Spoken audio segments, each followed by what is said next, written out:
And we are live once again with Chess.com's coverage of the 2020 FIDE Candidates Tournament. Alongside me, Danny Rensch's Grandmaster Robert Hess, and we're pretty excited for round 7. Let's bring up the standings and show the fans why we're so excited.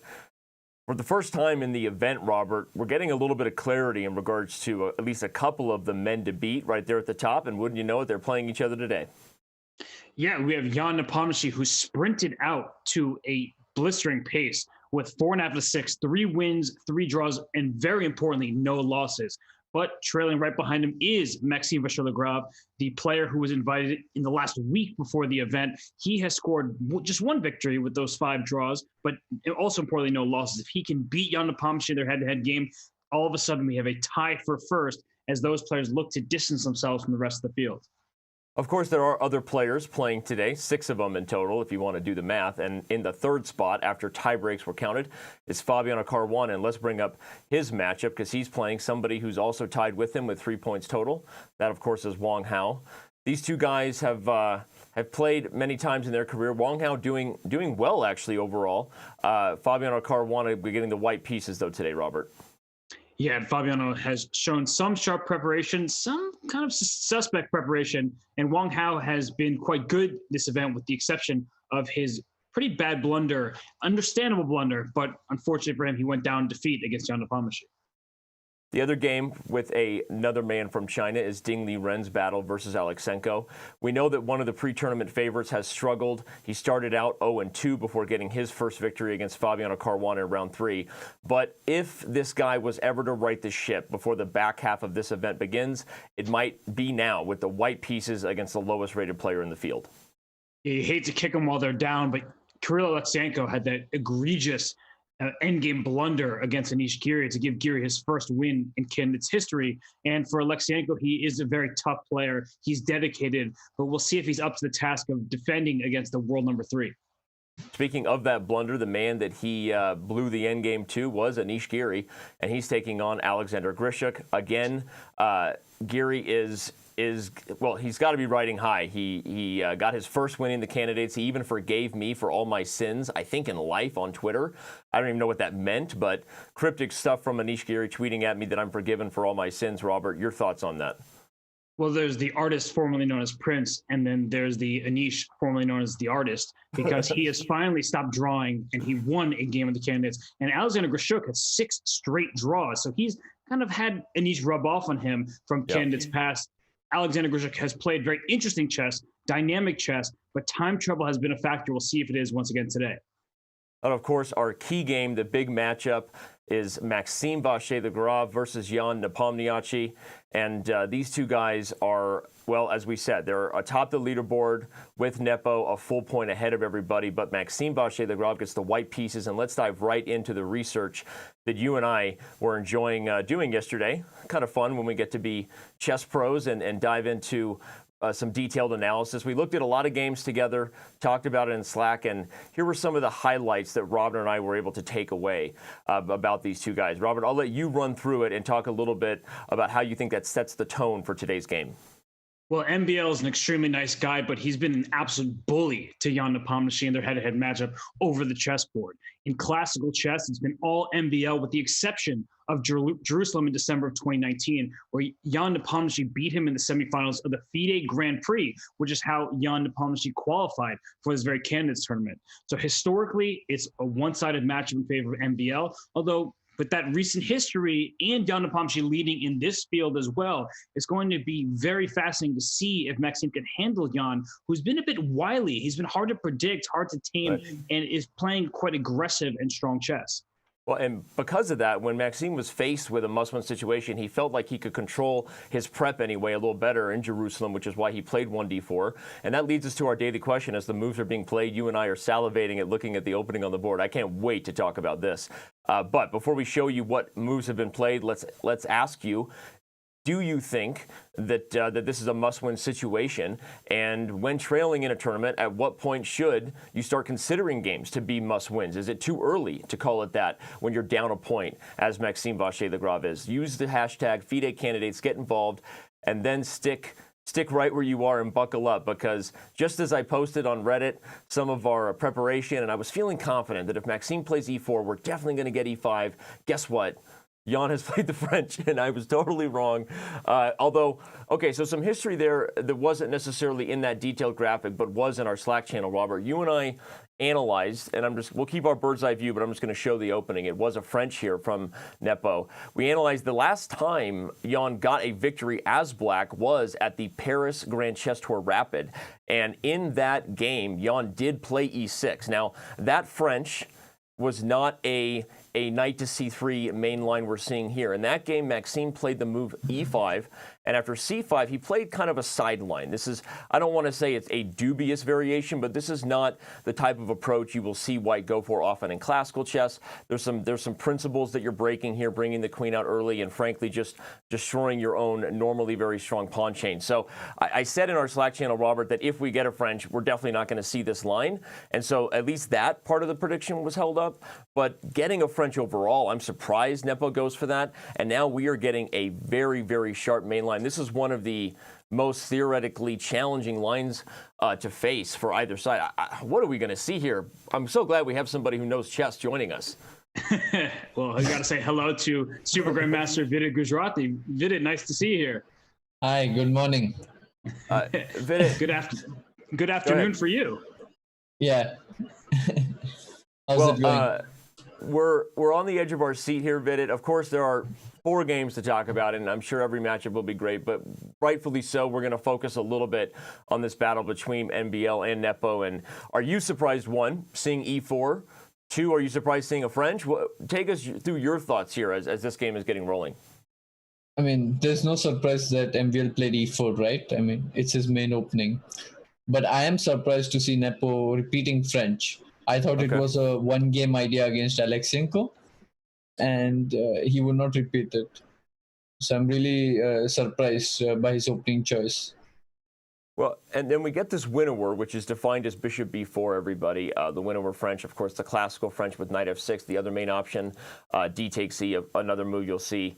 But the win-over is, what's the best way to describe it for people who don't know French?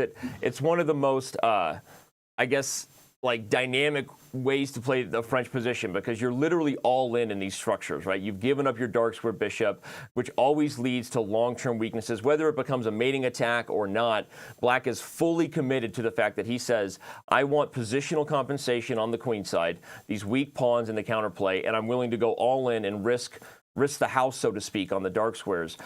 What's another way to call it, Robert? I mean, the win-over is as risky, as risque as it gets for Black. I like your double entendre there, and it is very risky. And you can see that risk because instead of h6, Black could have won a pawn. You could have played c takes d4 instead of h6. And after c takes d4 recapture, queen c3 check, hits the rook on a1 and the king to bishop d2, and then queen takes d4. But then look at how rapidly white develops with knight to f3, and you're attacking the queen. So you're getting all of your pieces out, eventually trying to push through with h6. And Black's king will never find true safety. I think bishop e3 might be inaccurate, though, in this position because of knight f5. Okay, right, so you have to play bishop e2 first, sorry. Yeah, and then castles and bishop d3. Usually it's not a good idea, even if you get like 2 pawns to open up the position, because many times these bishops are really dangerous. So I would actually, with white, I always prefer if Black opens up. And the most annoying lines are where Black goes like usually this queen a5, queen a4, and some kind of a blockade, like a closed game.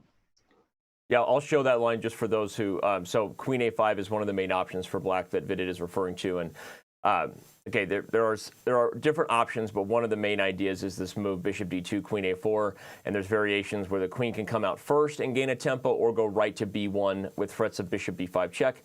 Black will play c4, and we get. Well, as Vidit said, we get very long, very closed games, lots of maneuvering, lots of deep theory. But overall, these are positions we see maybe Black go for at the highest levels more often. Going for these really, as I said, the risque, sharpest ways to play the positions where White gets all in on these crazy attacks. I don't know what's going to happen here, but I know I'm going to enjoy it. The thing is, when you go queen g4 and queen g7, Those lines are really analyzed a lot. There are thousands of games played. So there's a chance of a forced draw unless you are like really well prepared. Where if black is, it's not like black is losing in this line. He just needs to know a lot of stuff. And I'm sure if Nepo repeated it, he has worked it out. So it makes sense to repeat how Alexenko did to play h4, h5 and take it more positionally so as not to liquidate or enter some forced lines. Well, Vidit, if you remember, Alexenko never actually played h5, if I'm not mistaken. He left that pawn on h4 for a very long time.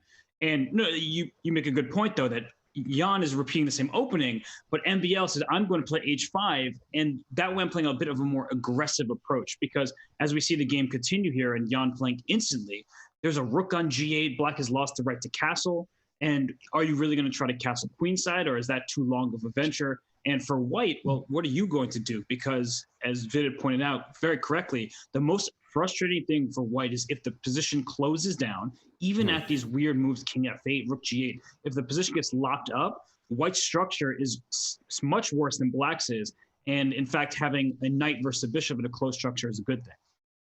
Well, 2 points in this position. Like in this position, if black closed down, like with c4, it's not really good because then you have this f4, f5, and the king is on f8. But usually with king on e8, he has the option of going long castle and stuff like that. Also, one more surprising thing is this move rook b1. I don't recall. I think it's a very rare move, and it has a very nice point. Usually they go knight f3. But the point I think is to keep the queen g4 option open. And that's why this rook b1 move, which is very interesting, because you force kind of this b6, and now you go queen g4. Because if you had gone one move earlier, there was cd move, right? With rook on a1. I think you could just go cd, and this queen c3 is annoying. So rook b1 is quite a clever move. Yeah. Interesting. These are like high level details. Obviously, both sides still playing pretty quickly, so probably in their prep. But you know, what would be your thoughts long term about this game? I mean, right now, if you're thinking about things from MBL's shoes, I think you got to be a little bit happy that your opponent went for something that offers such possible winning chances, right? What would you think about that from a practical perspective, Vidit? Well, usually, I'll tell you a secret. Usually, if my opponent plays a French, I'm happy. So yes, finally, will someone clip that? The truth comes out. The truth comes out. You know what? Here's the secret. When someone plays the French, they're unhappy. They're unhappy. True, because I used to play French with black, and I suffered and for you some can time. tell the truth. You played it for a long time. You didn't know why, and then suddenly you look back years later, you're like, why was I so unhappy for so long, right? But you know, there are sometimes games like Vichy played against Robert in Isle of Man, which question your judgments. So. Okay. Robert Hess is an absolute genius when it comes to preparation, and partly that's because his openings are so bad. It forces him to think from a practical point of view. Robert, be honest. I mean, you look at that situation. You and I were talking about it till late. Just so everyone knows, I'll tell a funny story. Robert didn't do any preparation besides like mentally talking about it. Like, I don't know what I'm going to do. I'm playing black against a world champion. Should I do this? Should I do that? And basically just came up with this idea at the last minute to just play a French as black, right? It's true. On the walk to the playing hall, I'm like, this guy knows everything. I'm talking about Vishwanath Anand, former world champion, who will be joining us again today. And I was like, I don't know what to do, so let me just try the French, because I don't play the French, and I'm a renowned French defense hater. I hate the light square bishop you get in the French defense. And, you know, this game is no exception to that. But I just decided to wing it, and it worked out wonderfully. But what I was going to say about this particular French, and that is that c takes d4, as Vidit point out, is no longer a possibility, or at least no longer a good move, because now queen c3 check isn't powerful, right? The rook is on b1. So that little nuance is important to highlight. And another thing that's worth mentioning is that although white typically does not want to capture on c5, because then you're left with the double isolated pawns, that capturing on c5 can help open up the dark square bishop, because you have a dark square bishop, your opponent does not. So one idea is play a4, bishop a3, and try to open up that diagonal. And just opening up the position in any way is helpful for the side with the bishop. So if black plays c4 voluntarily, then you know that white is at some point going to play a4, bishop a3, and try to attack that king that's on f8. Vidit, I didn't used to play the French. I don't like playing the French defense. It's, to me, just the light square bishop and just ceding control of so much of the board is not favorable. But I do think that Nepo must have some idea coming to the game, a second game in a row with the black pieces, and play the French. What do you think he likes about these positions? It's probably that he prepared it just for this tournament, so it's quite fresh in his mind. And his knight off was kind of predictable what he would do. So he's jumping to a different line. And talking about this current position, I'm a little bit confused. First of all, it's black to move, right? In this. Yeah, and bishop a6 is probably an idea that's coming here, right? This is sort of a typical approach. Exactly. Yeah. Exactly. That's why black played king f8, actually. Bishop d7 would have been natural, but then after bishop d3, it's awkward to meet the threat of bishop h7. Well, let's actually talk about that, because we've just been given a note here from Peter Dockers, working super hard behind the scenes. As always, all the prep Robert and I did yesterday, trying to come with as much knowledge possible, turns out to be not as crucial, because Jan goes for the French, and maybe we didn't necessarily expect that. But here, Peter giving us the truth, which is that king f8 is actually the novelty in the position, and bishop d7 was indeed played in the only game previous here between Bartel and Grischuk, assuming I'm pronouncing that right, in 2017. So, but talk about why you don't like bishop b7, because after bishop b3, I agree with you. The main point is you wish always in a French you can trade off your bad bishop for one of white's most dangerous pieces. So even though it's a novelty, king f8 by Jan here seems very logical to me, assuming he's about to play bishop a6. Yeah, I assume bishop a6 is going to come. The question is if you want to play cd followed by bishop a6, or you want to go directly. Because I think bishop a6 can possibly be met by d takes c5, right? The whole point of playing the white side against the French is you're kind of cramped. You don't have the open position that you'd like. So I think d takes c5 is a possibility in response to bishop a6. But e5 is hanging, right?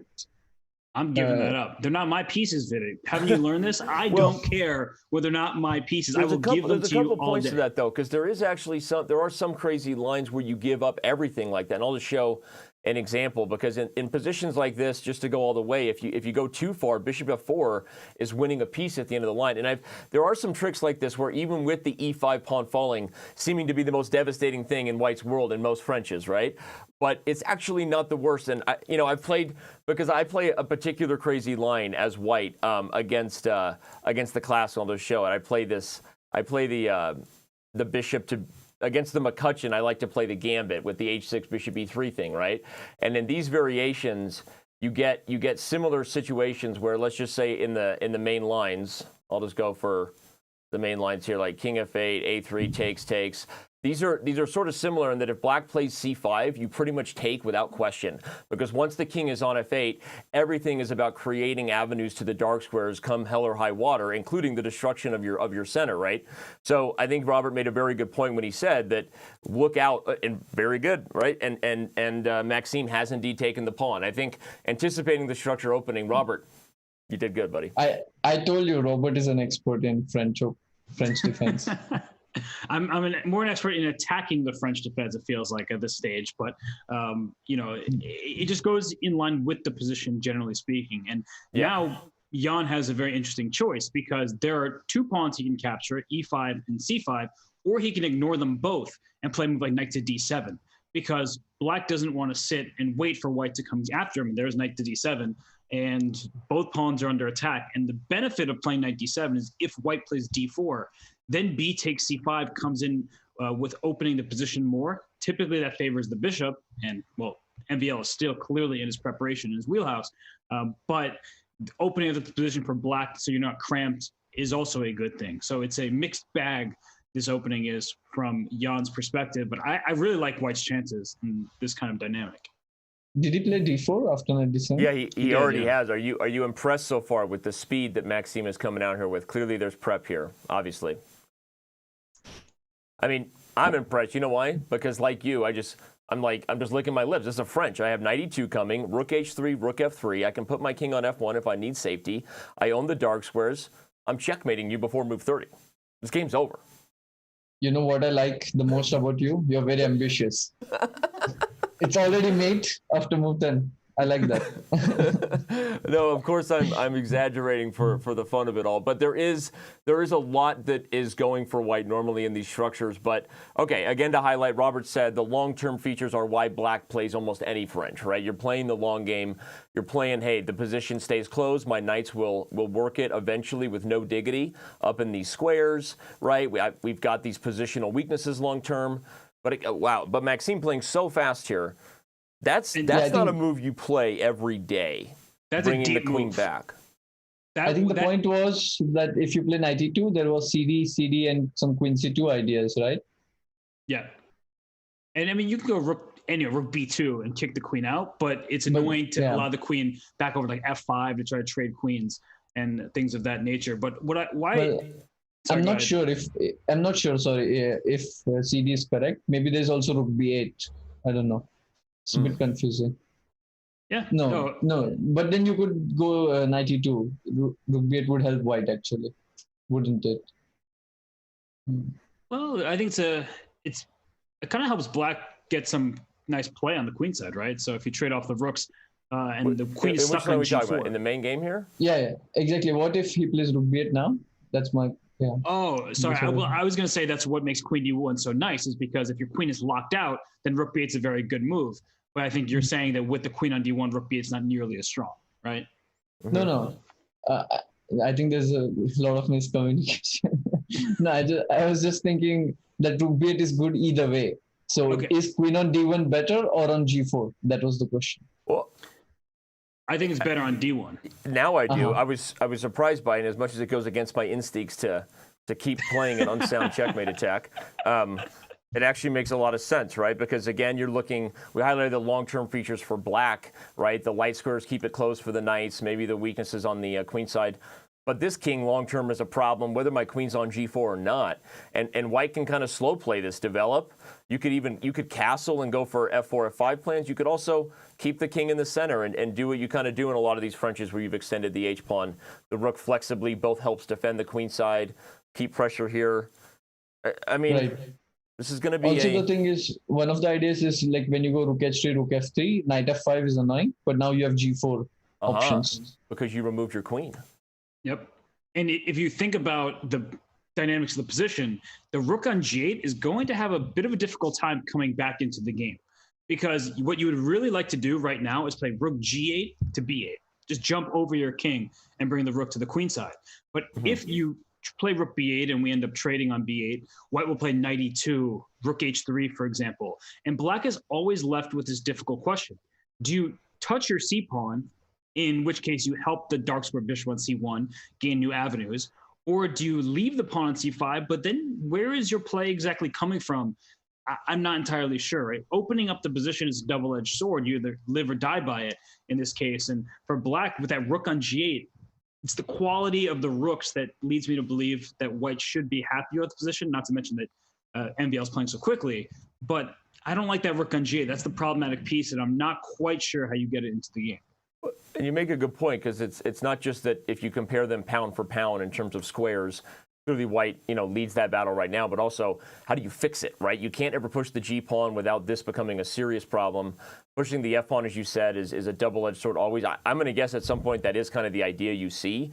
You'll look for a move like f5 for black, where if you don't en passant, the king comes up and you fix things with rook c8. And if they do en passant, depending on the situation, you might take with the knight or the pawn, right? I mean, I'm kind of foreshadowing what I expect to happen at some point for black. That's usually the liberating move that's required. So if it doesn't work, you're dead anyway, right? But it'll be interesting to see. I don't even know what to do. If we should look at the other games, maybe we should do a reset, remind everybody of what it's all about. We do have more than 11,000 of you with us already early this morning. If you're watching on the West Coast like me, way to go. Way to get up and choose early morning. Go back to bed. Anyway, but if you're here and you're watching, you want to know what it's about. This is the 2020 FIDE Candidates Tournament. 8 of the world's best human beings will be battling each other for the next 10 days to decide who plays Magnus Carlsen for the World Chess Championship title, giving us a little bit of a closer look of who these 8 guys are. It's been exciting for us all the way. If you're just tuning in for the first time, hit that follow button, subscribe depending on where you are. Some of the pre-tournament leaders, Caruana and Ding Liren there in the upper left, are not leading the event. We're looking at Maxime Vachier-Lagrave, Ian Nepomniachtchi, and that's the game where we've been focused. Quick review of the format. 8 players. It's a double round robin, which is why we still have 10 more days to go here, including rest days. We have 100 minutes for the first 40 moves here on the agenda, and so we'll be here for a while. So good for you. And the standings have us focused, as we said, on Nepo versus MVL, the 2 respective nicknames of those super grandmasters right there at the top, as Nepo is leading the field, but right now maybe in a worse position as black against Maxime Vachier-Lagrave. So, by the way, Nepo actually thinking here, Robert. He's under 100 minutes. That's an hour and 40 minutes. He doesn't like to think. So. I think he just thinks more quickly than most people. That's really the thing. And it's a good time for him to sit and try to figure this position out, because when your opponent plays queen to d1, you're like, what is this guy doing? He's half resetting the pieces, half coming up with a strategy to keep black in a passive situation. And I keep harping on this rook on g8, and I feel like somehow you need to play rook g to b8, which leads me to an idea of knight c6, king e7, and rook g to b8. I know it takes a while, but I don't entirely see what white does in the interim. And so perhaps this is a way to kind of coordinate your pieces, even though it looks very strange, to voluntarily bring your king into the center. I have a confession to make. While you were discussing, I kind of sneaked into my laptop and I checked this position a little bit. And I think that the idea is that queen d1, the engine shows a very strange move. That's why MVL picked it. It was not the top choice of the engine. And that's why Nepo is thinking. And the reason is like rook b8 is the most normal move, but it's kind of worse for black. And the best move in this position apparently is queen a5, bishop d2, and then rook b8. So I think he's playing on the fact that Nepo probably wouldn't know this. And it's a bit of, it's a bit unnatural to first play queen a5 and then go rook b8. So what's the idea? The idea is that the queen can be placed on a6. Wow. Oh, very key. Wow. That is... And that would be a thorn in white's side, creating dysfunction for those who need a reminder of the basic rules of chess. You can't castle through check, so if your queen is guarding these squares, creates a lot of problems for white. Oh, not that move. The king. Also there is queen a3 sometimes, right? Yeah. If you're not careful, you can just take at the pawn. Well, I was about to call Robert out for his knight c6 suggestion, saying he's reading the Chess TV chat. Someday I'll be good suggested this plan. Knight c6 and king e7. I didn't actually see that. Let me go give that person a shout out. Shout out to Diamond member Speedy Cyclone. No, as of this moment, Jan is the #1 player in Russia, right? Because he's now up to #4 in the world after his amazing start here. So I believe that Jan, in terms of the live ratings, is currently #1 in Russia. We'll see if Nepo stays there by the end of the candidates. Anyway, what an exciting day. I guess let's back up and see our bird's eye view here, guys. We've been given a lot of love to what is unarguably the key game. Our focus will be on MVL, Nepo. Anytime they make a move, to be honest, today, and it may be the earliest moment in the event where we have some clarity in terms of who the tournament leaders will probably be throughout. But Fabiano Caruana taking on Wang Hao there. We see that's a Petrov. I can already tell, just not even seeing the opening, just looking at the board, that looks like a position we've actually seen many times in terms of Petrov theory. Those guys, Caruana and Wang Hao, if you didn't get the memo, are literally probably the 2 of the world's leaders in the Petrov. I think maybe the 2, right? I think we would agree on that. No silence. Thanks for agreeing with me, guys. Appreciate it. I never know if it's... See, Vid and I are on the same team here, and we're trying to figure out if we should agree with you. Okay, well, in this case, I'm right, so thank you. But as I learned, sometimes you have to agree, even if you don't think the person's right. That's okay. Relationship stories for later. Yes, and I learned. We've also got a what? I said yes, and I learned from you. We've got Anish Giri versus Grischuk over there, and then of course we have Ding Liren versus Alexenko. Your flavor? Where you want to go? Let's say Anish versus Grischuk. 2 interesting personalities clashing with each other. Okay. Like I was just checking this position because I knew for a fact that Grischuk plays this line with c4, e5, g3, c6. And I saw him play this in World Rapid and Blitz. So it's not a surprise for Anish that Grischuk went for it. So it shows that he trusts his preparation, but also like Anish will be well prepared for it because he opted to go in this direction. And this knight e3 is a rare move. Usually they played d4, and then ed, queen d3, and so on, like castles and rook d1 and stuff like that. Yeah, and white gets the 4 pawns on 3 on the king side. Yeah. Black has the 3 on 2 over there on the queen side. And so that is a different dynamic when you look at the board split in half. Yeah, and this knight e3 is a clever move because usually if you don't castle and go knight e3, if with white, if you don't castle and go knight e3, black usually plays bishop c5, bishop e3, and you take away the knight so that you get the f5 square for the bishop, and you protect the e4 pawn, which is the key.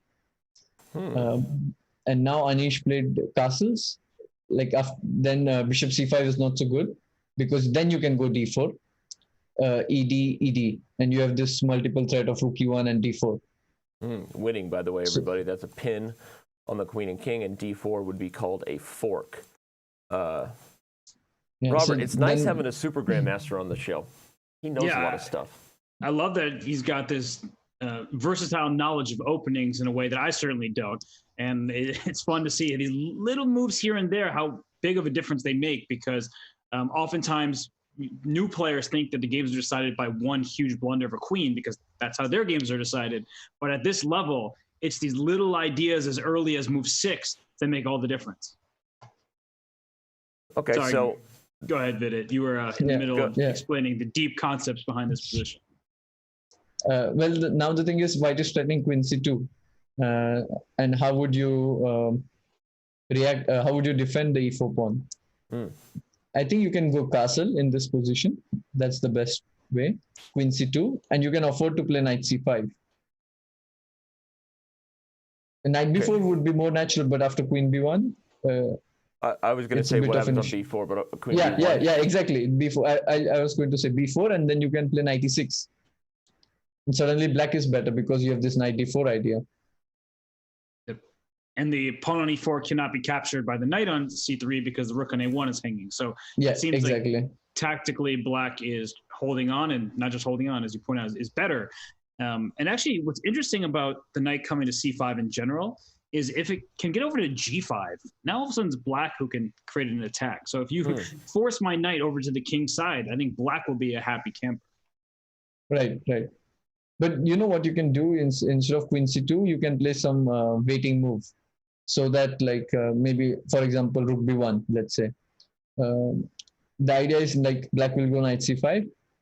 Then you can go b4, knight e6, bishop b2. And suddenly you have a threat of knight e4, which is annoying. Well, and knight d5, which is also annoying. Yeah. With queen on c2, it would be met with knight d4 with the tempo. So interesting. You could do something like this, rook b1. I'm very curious to see what Grischuk has in mind. Because Anish clearly aimed for this. And if Grischuk doesn't survive the opening part, I mean, if he doesn't like get into huge trouble, it'll be okay. But if Grischuk doesn't go into the think tank for an hour here, you mean? Let's be honest. You know, the funniest thing was when I started before the show, I was checking the games live, and all the board had some moves played. But after c4, there was a silence of 3-4 minutes. And I understood immediately it was Grischuk's board. But let's talk a little bit about Anish Giri and remind everybody of who this guy is. You were his second for a very long time, and you've already been highlighting this very kind of sassy little move order improvement he does. Now, he did something all the days we were together on round 6. So 2 days ago, as black against Alexenko, we had a very similar storyline we were discussing, which was the absence of h6 in the very complicated Italians, right?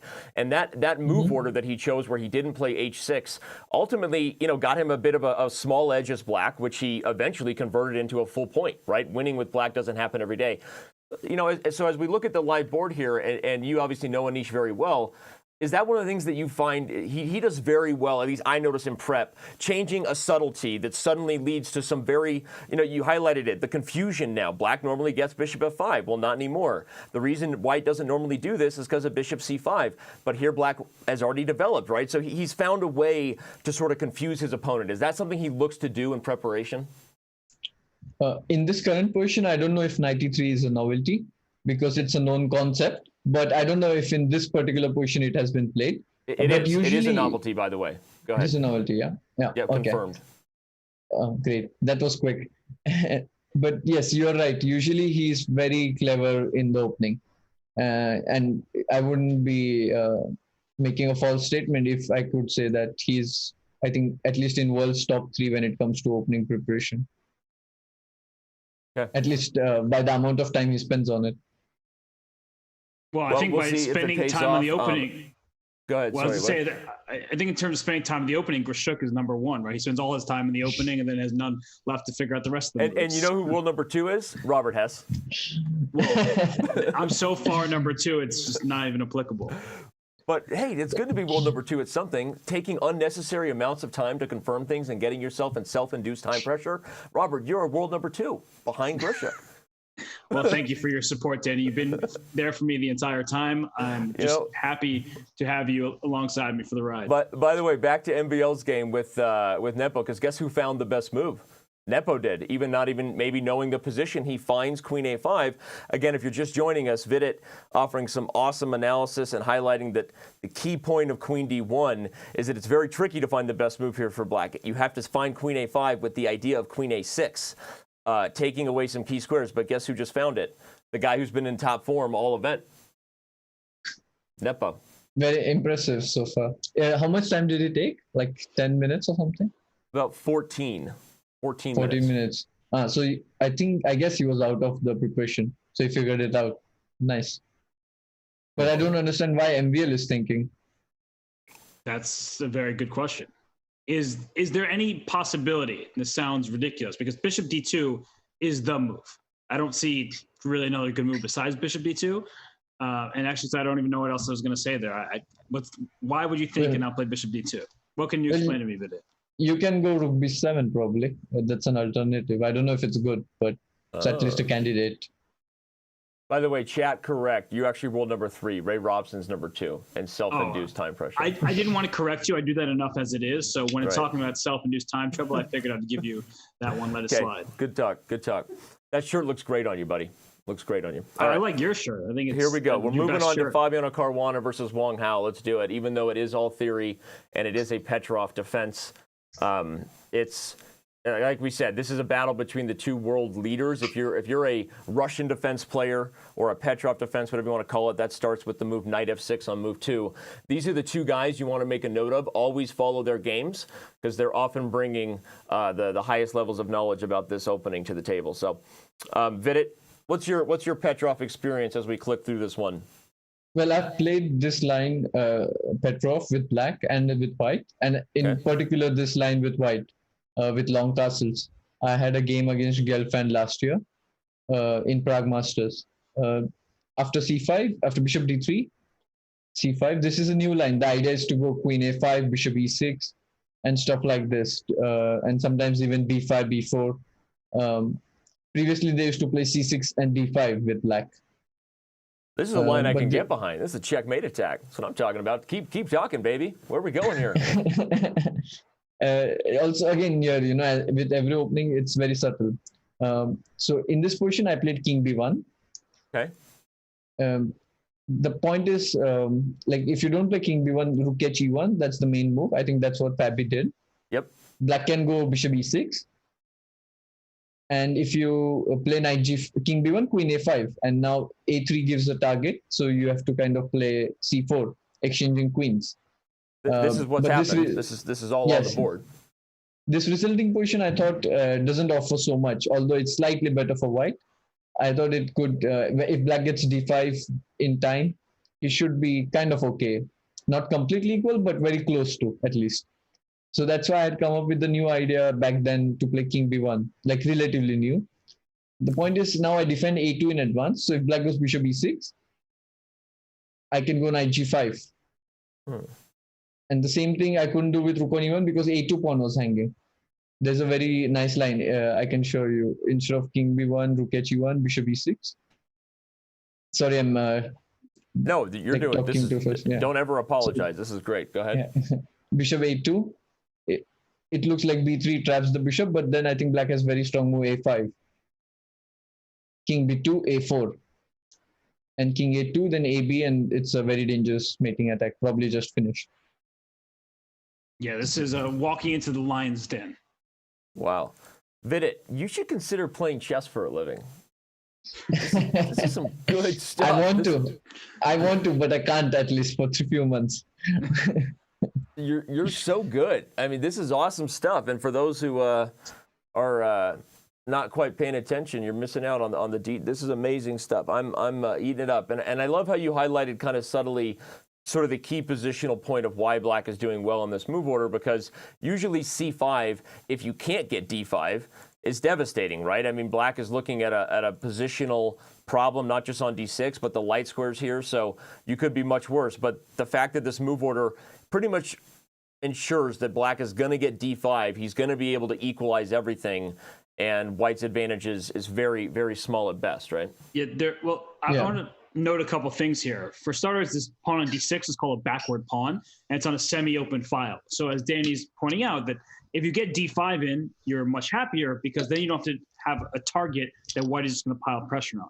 And the kind of the deeper point that I wanted to discuss is, well, Fabiano Caruana is the leading expert from the black side of the Petrov these days. So Vidit, let me ask you, as somebody who prepares for opponents just like Fabiano Caruana, Wang Hao, and all these top players, when you're facing somebody who plays your opening, how do you choose your response? Like, is it situation dependent? I mean, you know, Fabiano likes the black side of the Petrov for a reason. So how does he feel playing the white side in this game? It's a good question. I think it depends. For me, I think the general rule is you kind of play what you know, unless you're Robert Hess and you can just, like, before the game play 97 French without preparing. But it's not true for everyone. But at the top level, I think it's mainly what you have analyzed. You feel more confident and you kind of go there. And definitely Caruana is one of the players who has a lot of knowledge in Petrov. But you know, sometimes what happens when you know everything, you kind of know that this line doesn't work, that line doesn't work, and you are afraid to like play because you already know the refutation. That's the problem of knowing too much. And then you kind of sometimes play a line which you think not the most decisive, because you know that in the sharp lines it's a draw. But if you didn't know, you could kind of go for it. So sometimes knowing not very much is knowing more. Two sides of a coin, yes. I don't think I know more. I think I know less, and that's pretty definitive. All right. So. By the way, speaking of knowing things, this... Peter Dockers knows a lot. He writes our news reports. If you're not following this event at Chess.com/news, that is a you problem. He points out that Magnus Carlsen played the move bishop takes exactly. d2. I was going to say that h6 and then knight h4 was played in that game. And this was at the World Championship in 2018, for those who don't know the game that we're quoting. He also points out that 14 rook a to d8 is the first official novelty. Sorry, rook a to d8, and rook fe8 was the move before that. Sorry, Vidit, go ahead. Just wanted to add that. No, exactly. Like what you said, I was going to say the same thing, that bishop d2 was played by Magnus, and Fabio was on the black side of this line. So bishop d2, h6, knight h4, knight g4 was the key move, I think. And that game was eventually drawn. Yeah, knight g6, if I'm correct. Then rook e8, something like that. Knight e7, rook e7. And then I think rook e2 and knight e5. And it got fizzled out into opposite color bishop. I think it was something of this sort. You remember that every game was drawn at the World Championship in 2018? Do you remember that? I think I have slight recollection of that being the case. Good Were stuff, you guys doing the commentary back then as well, like on World Championship? We were, yeah. Mm-hmm. We didn't have you though, so we were missing out. That's right. Well, I'm humbled. speaking of missing out, the only game we haven't touched on quickly is Ding Liren versus Alexenko. So let's just before we go, I wanted to tell that I wanted to predict what would happen in this game. Okay. It's generally like black will try to play d5, yeah, and white will ignore it. Like he could play something like b3, bishop f2, a4, and wait for black to commit. Because anyways, if you play d4 later on, you can go king b2 and c3, something like that. And if you take on c4, you can play bishop c4, exchanging the bishop, which is in white's favor. So I'm just trying to predict what will happen. Something of this sort. It's funny because I think most people would think when d5 happens, you immediately have to undouble your pawns, but that's not the case. And what you're suggesting is the quality of white's pieces are just better, especially that bishop on e7 is much worse than the bishop on f2, which can reroute into a longer diagonal. And then the ensuing endgames are better for white because you'll try to infiltrate on the light squares. Like king b2, king a3, king a4, king b5 is a deep idea for some certain endgames that will leave white with an advantageous position. Sure, yeah. Bishop f2 or bishop g5, something of this sort could happen. You guys are good. Let's see what's going on with Ding Liren and Alexenko very quick. We've got a There's some Catalan. interesting move in Grischuk's game as well.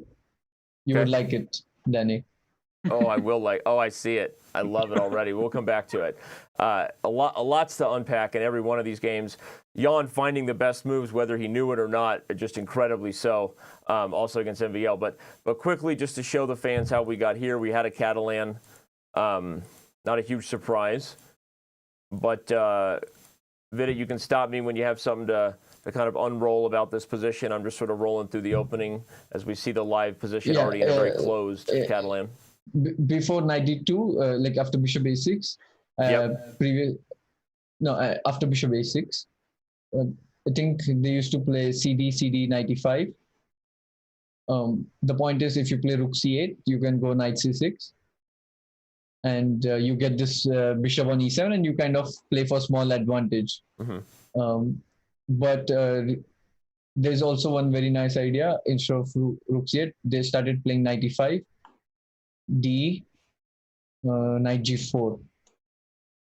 And the point is, like after h3, there's a line called rook c8, knight c3, and knight f2. King f2 and bishop c5. And you get d4. Yeah, bishop e3, you take and play f6. And some crazy lines which kind of end in a draw.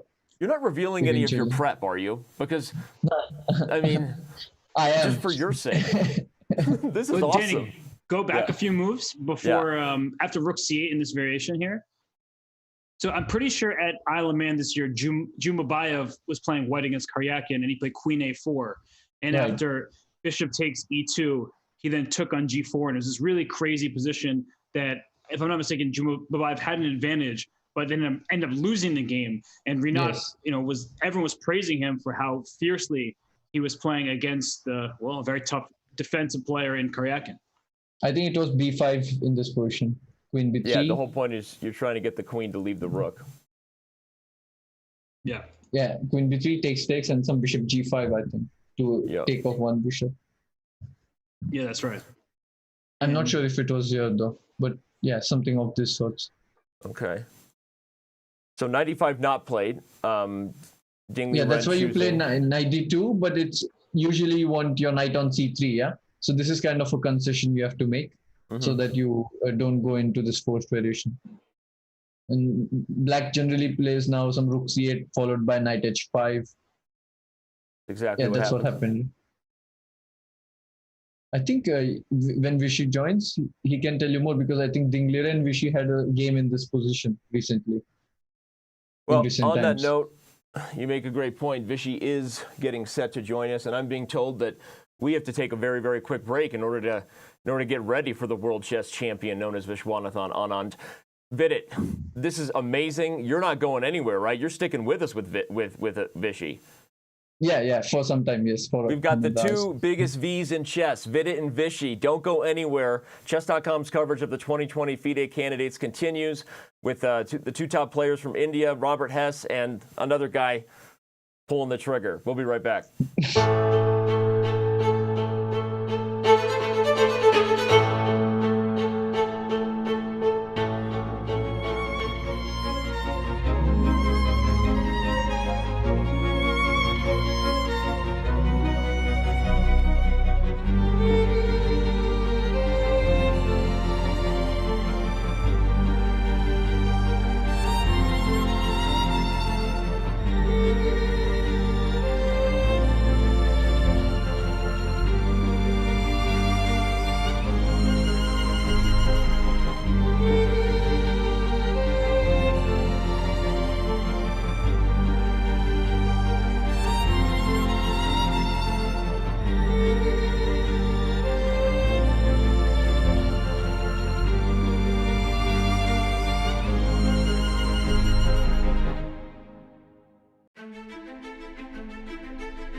And welcome back, everyone, to the 2020 FIDE Candidates Tournament, live from Russia with love. Chess.com's coverage continues here as 8 men try to battle their way to the World Chess Championship match versus Magnus Carlsen.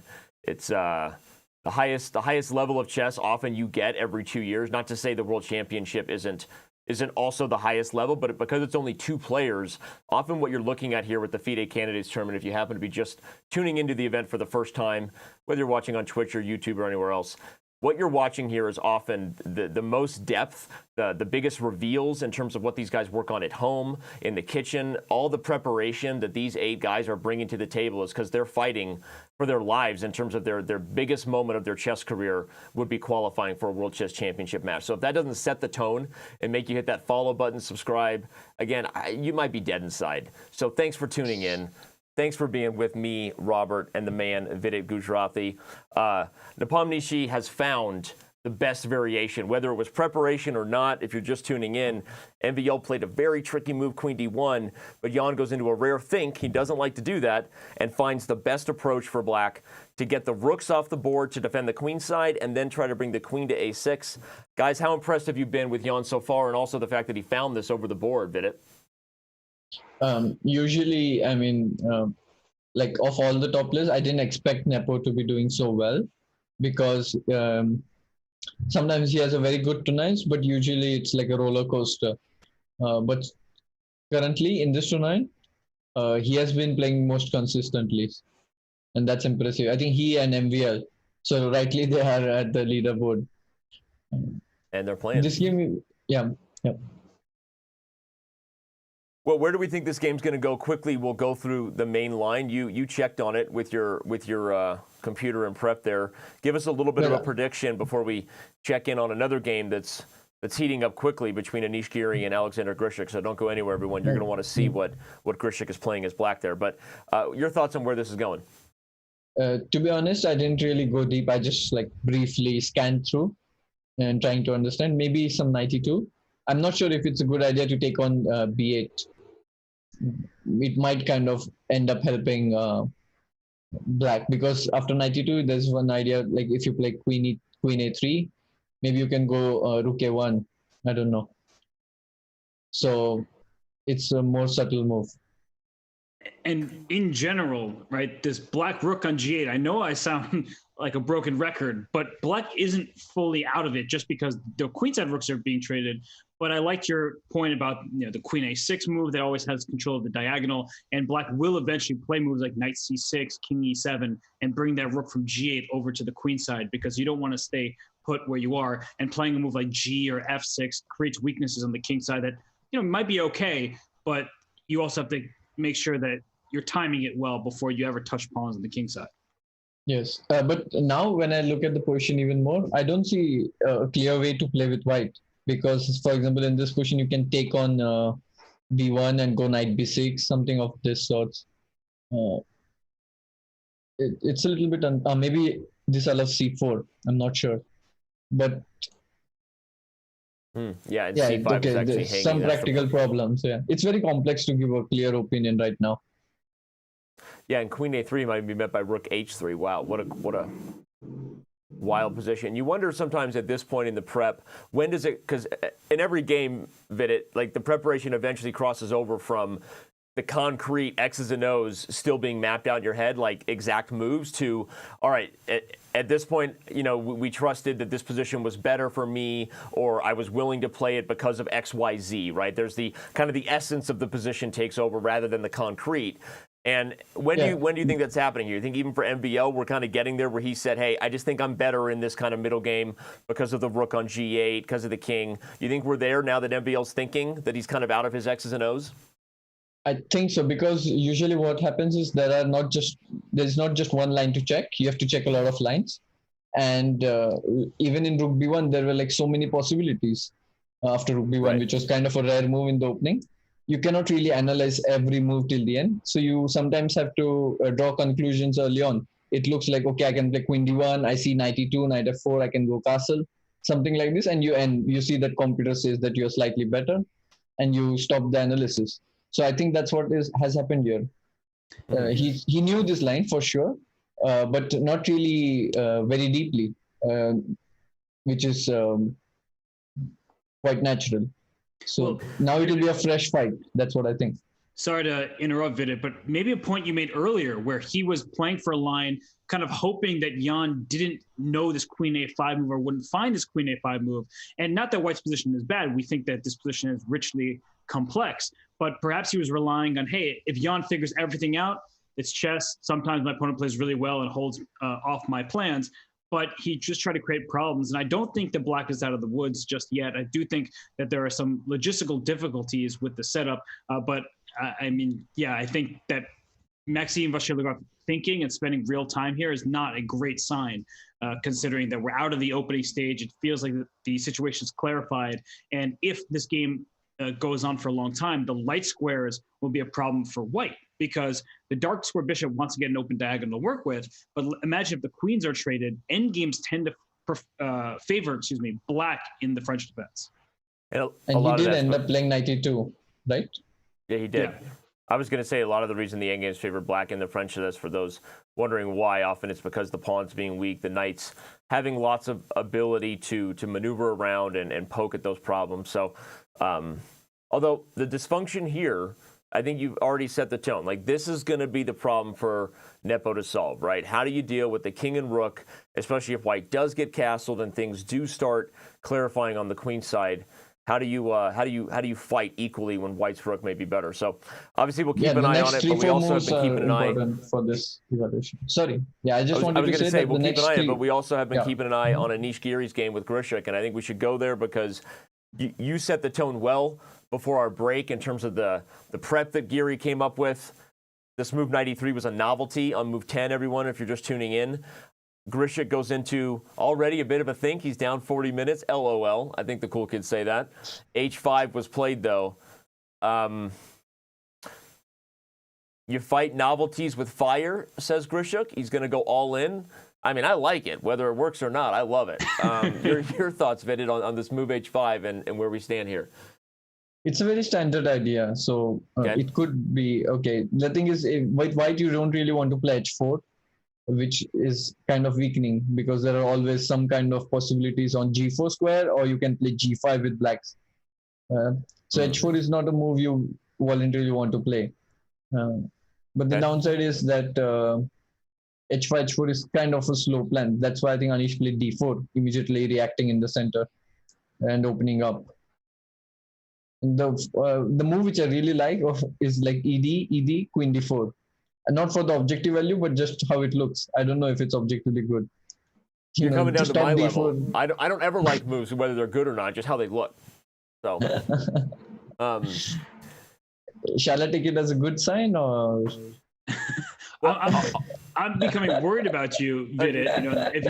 Playing more like Danny is never a good sign. But I will say this: the one thing that is a good sign for Anish is not just that he found D4 Vidit. Look at the clock, right? We know Grischuk is thinking a lot. That's what Grischuk does. But Anish, I think it's fair to say, is still in some type of prep, right? When you go for a novelty, you got to anticipate a move like this. And you highlighted not just that it's slow Vidit, it also keeps the king in the center. What do we do when the king's in the center, Robert? We open it up. Take us through this position and tell us why you like White here. I know you do. I can see you just in your chair there getting excited about Anish's position. I actually don't like White that much. I think that, and the reason why is because I love the move Queen to D4, because that's a move that is so hard to play. Your queen is on E5.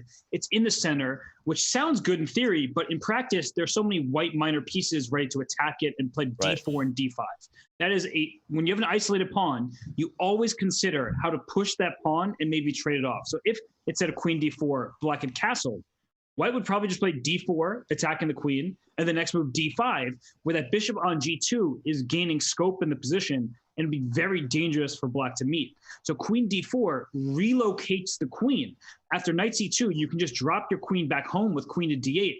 And I'm not saying that Black is totally fine just yet. The pawn on H5 can become a bit of a vulnerability, but the queen on D8 is back at home, making D4 then D5 a much harder task. The knight on A6 can either try to trade off on B4 at some moment or just reroute via C7 and into the D5 square. And when your opponent has an isolated pawn, you want to blockade it, Nimzovich would be proud to see this position and think about the ways you can blockade that pawn, because you first want to stop its progress, impede it, and then you want to go and attack it. So I think that Grischuk had a really strong and hard to find idea with queen d4, and then what I think will be queen d8. I don't know what he's thinking about here besides queen d8. Yeah, queen d8 is right. I think that's what's going to happen.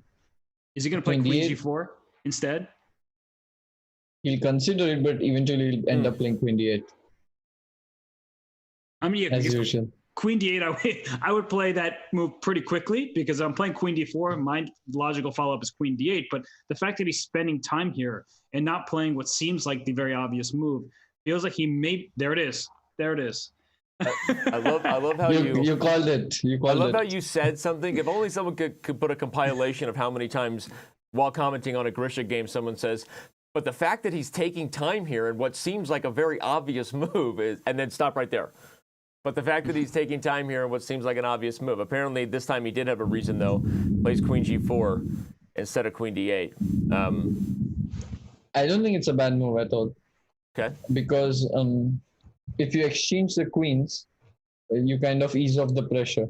No, I mean, you cannot take on g4, of course. Yeah, this is just great for black. You said exchange queens, so how do you do it? I mean, you don't want to exchange queens. I meant something like if you play something d4 or... I don't... Yeah, bishop f4 is a good move, bro. Yeah, bishop f4 is a good move. And I think both of them will kind of wait to exchange queens because it helps the other side. So maybe after bishop f4, just something like castle looks good to me. But eventually you will end up exchanging queens, and yeah, but if you I have a feeling it will fizzle out. Now that you've castled and you don't have the h-file plan, I mean, I'll play bishop f3 and like 93 or something, right? No, it's Anisha's game. So after queen h3, you can guess what will happen. Vidit boldly predicting what no man has predicted before. Anish Giri will settle on a draw. No, I'm not predicting that, but yeah, if that position occurs, it's the likelihood increases. Oh man, awesome. Well, Anish is on the clock, thinking about it. We have other games we can check in on. Nothing has changed in the Falbina Caruana Wang Hao game. Just FYI, but we have had some things happen over here in the Ding Liren battle versus Kirill Aleksenko. What are your thoughts? I've noticed that Aleksenko is also one of the guys who thinks a lot, right? Yes. He's always down on time in this tournament. Well, but his time management is more predictable, like why he thinks and so on. He thinks we had him on for an interview, and he said he's thinking a lot because he's not getting good positions from the black side of things. So yeah. I think he's less experienced than the other players. He's lower rated, and clearly, at least according to him, his opening preparation isn't up to the same standard, which makes sense that he would be thinking. And in this game right now against Ding Liren, he's at a position that's actually quite a precarious spot because the knight on g4 is a bit awkward, and so he needs to figure out, am I going to play for f6? Am I going to play for c5? And in what move order can I go for these ideas? So I think I understand his time management in this game. I don't always understand it, and I don't understand my own time management. That's another problem that we can talk about later. Yeah, he does have this mini Grischuk situation going on with his time trouble. He does have to play f6, right, in this position. I don't see any other way to kind of take care of g4 knight. A big part of the problem, everybody, and by the way, he has now played f6, is that if you didn't play f6, h3 was coming.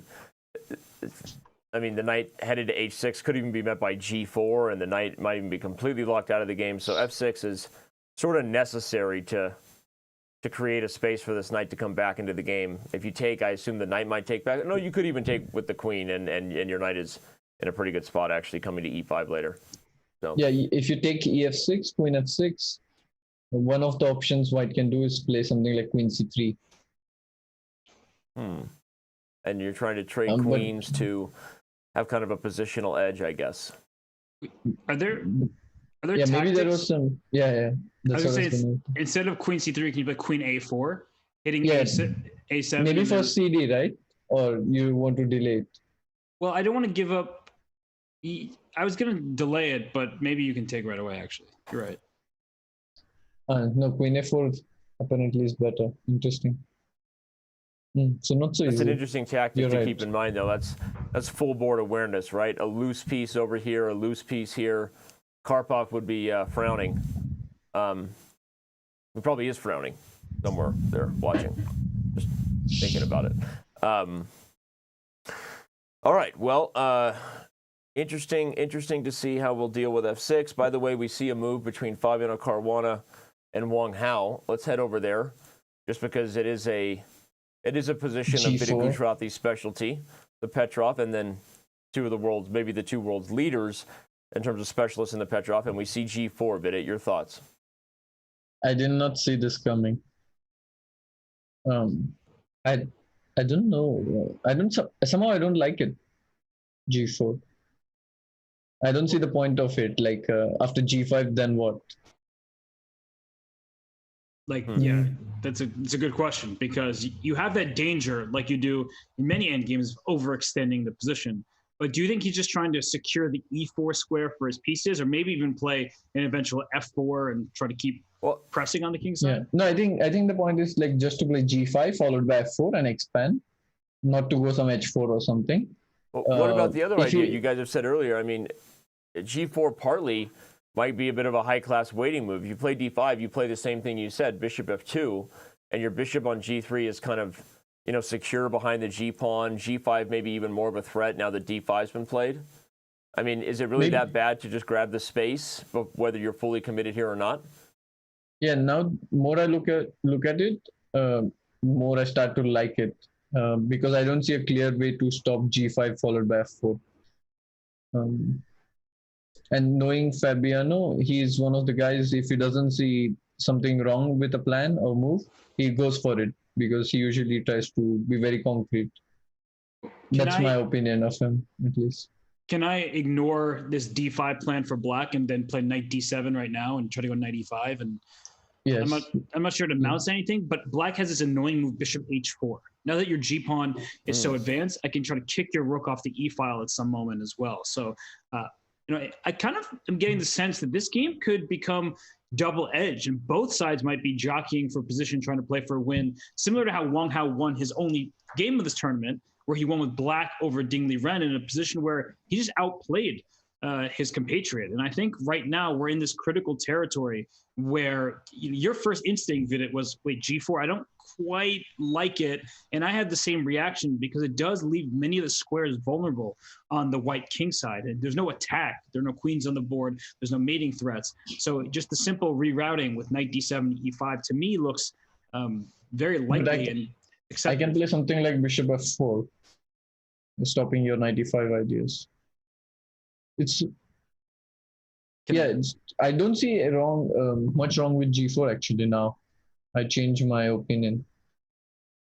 Well, I was going to say, from a tournament perspective, I mean, we talk about Fabiano Caruana. Let's remind everybody who the American is, right? He's the guy that challenged for the World Chess Championship in 2018, and then when he came into this event, he was many people's pick, right? For all kinds of reasons, but he has not been on form. And so I was thinking maybe from a practical point of view, we give G4 a little bit of credit, because he needs to start getting some points, right, to stay with Nepo and MVL. So now, by the way, we've already seen D5 on the board from Wang Hao. So I kind of think we'll see bishop F2, Robert's initial idea, even having played the move G4. What do you think? I think, yeah, bishop F4, bishop F2, one of those moves. Or B3, even. Okay. I still like... Does G5 work, or it's a bad move? G5, knight H5, right? Let's look at it. G5, knight H5. Yeah, because F4 is met with D4. Okay. And that's a Peshka problem right there. So against D5, this G5 F4 plan doesn't work. So probably white has to find something else. Maybe not to go G5 and go B3 or something. Solidify. But again, are you even threatening to take here before I play B3? Maybe you are, because if bishop takes, you have rook takes D2. Is that the point? No, E7 is hanging in the end. Yeah, you're not. Just to show the line, everybody, if takes. I was looking at this, but no, it doesn't work. Yeah. Maybe you can play rook E8 after bishop F2, threatening that. Bishop f2, rook e8, but then b3. Yes, when you go rook e8, there's always one idea which you have to watch out for is that instead of b3, for example, you can take cd, and you can't really take bishop d5 because of bishop b5. And suddenly, some new problems. Yep. Classic. And that goes to show those weak light squares on the queen side. I was talking about the king march in an endgame, but just with the bishops on the board, it's good for the side that can expose those light square problems. I'm glad you reminded us about the king march. It's one of the other reasons why you played b3, everybody, not just to maintain the tension, and you don't really want to take on d5 and bring a black piece to the center, but b3 also opens up long-term plans, which I think is always instructive for viewers to keep those kind of things. The forest through the trees, the big picture. I don't know. I guess I'm thinking that I kind of like that Favi has gone for something he knows well. I know it's not the sharpest of variations, but it's also, maybe a position he feels he can push for 2 results and find his form a little bit, because he's been off kilter for sure, at least in the first half of this 2020 candidates tournament. Can I ask an odd question? Always. Because you might have more information, because last time I was checking your stream and you were discussing there was some kind of a rumor that the tournament might get postponed and stuff like that. So do you know of the latest happenings on the rest day? What happened? We do not know. I do not know. I don't think Robert does either. And we have our ear pretty close to the grindstone with all of our journalist teams and people on site. So as far as we know, Emil Satovsky made an official statement, which was included in Peter Docker's news report. I actually don't have that statement verbatim, word for word ready, but I will say that it seems at this point that the executive VP of FIDE, Emil Satovsky, they have no intentions of stopping the event at this time. So that's what has been. And again, for those who are missing the report, maybe some of our members can share a link in chat. We'd appreciate it. The Doggers Poggers is real. And speaking of Poggers and what's real, usually the fans go pretty nuts when we get this guy on the show. His name is Vishy Anand. He doesn't really need an introduction, so I'm going to save my breath. Vishy, how you doing? And what are your thoughts on the game so far? A couple of interesting ones. I would have, if it makes Robert happier, I would have gone to d8 very quickly before seeing queen g4. But queen g4 doesn't seem bad either. So that's one thing. But queen d8 can be made on autopilot. Vachier Nepo looks like a 960 game where the king and rook got messed up. I love that. But I think Black's doing okay here. I mean, I can't really see White's attack coming very fast. Maybe f4, g4, and f5 somehow. But Black should have enough counterplay on the queen side. And Caruana. Vachier-Lagrave game, as you were talking about it. If you have any other thoughts about the other games too, we can bounce around. But yeah, no, I'm just going from the positions I see of all 4 boards, but you can go to whichever one you like. D5. Okay. I would only say that Black's queen side is slightly exposed. In the sense that if the pawns were on c6 and b7, they'd be safer. But right. I mean, clearly we're still very much in equalizing territory. Maybe White wants to play h3 and f4. I don't know. Vishy, it's not huge. I asked this question to Vidit earlier, and you have an enormous wealth of experience playing at the top level. But when you're playing somebody who plays your own openings or one of your pet lines, what do you do? How do you prepare for such a game, and what variation in that opening do you tend to choose? A safer one or maybe a more ambitious one? Well, it is a bit awkward because suddenly you find that you're facing yourself. 2 things awkward. One thing is simply you don't like switching of the board. And the second is that you're not necessarily an expert on the other side. So if something is part of your black repertoire, then you cover the variations in a certain way. You'll be happy with 1 black line or 2 for every move, but you won't necessarily go to the same depth against all lines. So it's not